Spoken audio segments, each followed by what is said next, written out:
Yang dimaksud dengan heritage adalah warisan dari bangunan masa lalu, ya, yang sekarang kemudian diabadikan dalam wujud cagar budaya.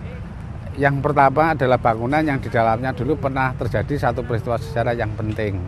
Misalnya di lokasi kita ini dulu adalah gedung Radwan Justisi, kemudian gedung KNPTI yang berhasil direbut oleh arek-arek Surabaya di dalam pertempuran tanggal 1 atau 2 Oktober.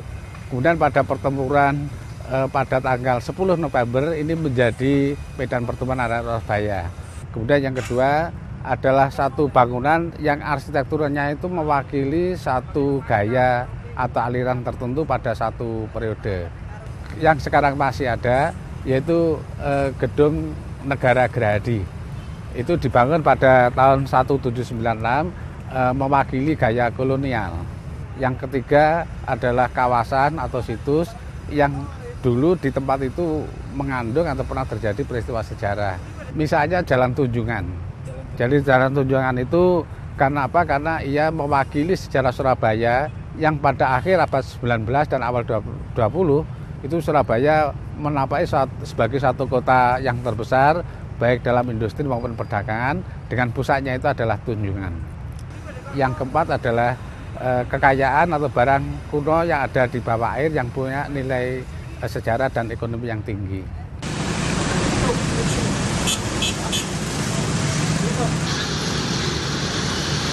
Pertama-tama kita memang merasa prihatin karena banyak sekali bangunan-bangunan yang hilang tanpa ada dokumentasi. Hilang begitu saja. Itu kan bisa memutuskan mata rantai sejarah sebetulnya. Dilihat dari ilmu pengetahuan itu bagaimana kita bisa melihat perkembangan gaya arsitektur misalnya. Lalu menjadi terputus karena salah satu mata rantai itu hilang. Oleh karena itu Bandung Heritage yang didirikan pada tahun 1987 itu berusaha untuk membuat inventarisasi dan dokumentasi bangunan-bangunan yang masih selamat, masih ada di sini begitu. Nah, dari hasil inventarisasi itu sebelum ada inisiatif dari pemerintah untuk membuat sebuah perda begitu, kita sudah mengumpulkan kira-kira 400-an bangunan. Nah, kemudian alhamdulillah di sini ada Disbudpar, Dinas Kebudayaan dan Pariwisata, yang menjadi leading sector untuk memerdakan bangunan-bangunan tersebut agar supaya dia bisa dilindungi secara hukum. Sehingga kalau ada pembongkaran atau pengrusakan itu sudah bisa dikendalikan begitu ya, karena tentu ada sanksinya bagi yang membongkar atau menghilangkan bangunan-bangunan tersebut. Nah, sampai saat ini tentu upaya yang kita lakukan itu sedikit demi sedikit kita harus berpuas hati. Walaupun keberhasilan ini kecil, tetapi itu berarti sekali. Karena dari kecil, kalau sering bisa menjadi besar, begitu. Nah, dan sekarang kelihatannya dengan adanya perda, adanya perwal, itu masyarakat sudah mulai mengetahui dan membuka mata mereka bahwa bangunan-bangunan ini tuh bisa dimanfaatkan dan dia adalah menjadi aset. Karena dengan kita memanfaatkan bangunan ini, itu sebetulnya bisa berhemat kita. Bisa berhemat dari sisi membangun, karena membangun itu kan mahal sekali. Dengan memanfaatkan apa yang kita punya, dengan cara kalau kita pakai istilah yang umum adalah daur ulang bangunan, maka kita akan banyak sekali menghemat sumber-sumber alam yang sebenarnya harus kita jaga. Nah, sifat orang Indonesia kan bisa membangun, tidak bisa memelihara, biasanya begitu.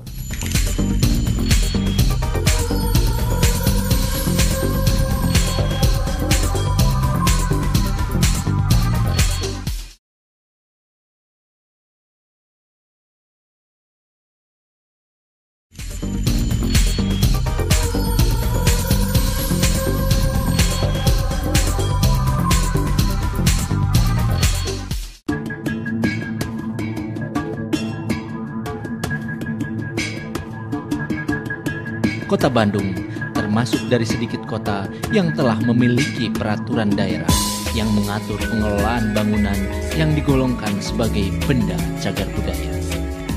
Dalam Perda nomor 19 tahun 2010, pemerintah Kota Bandung telah menetapkan 99 bangunan yang tersebar di 6 kawasan sebagai benda cagar budaya golongan A. Sebuah bangunan digolongkan sebagai bangunan golongan A jika sekurang-kurangnya memenuhi 4 kriteria. Sementara bangunan yang termasuk golongan B dan C jika masing-masing memenuhi 3 kriteria dan 2 kriteria. Yang A tentu saja itu yang penting sekali.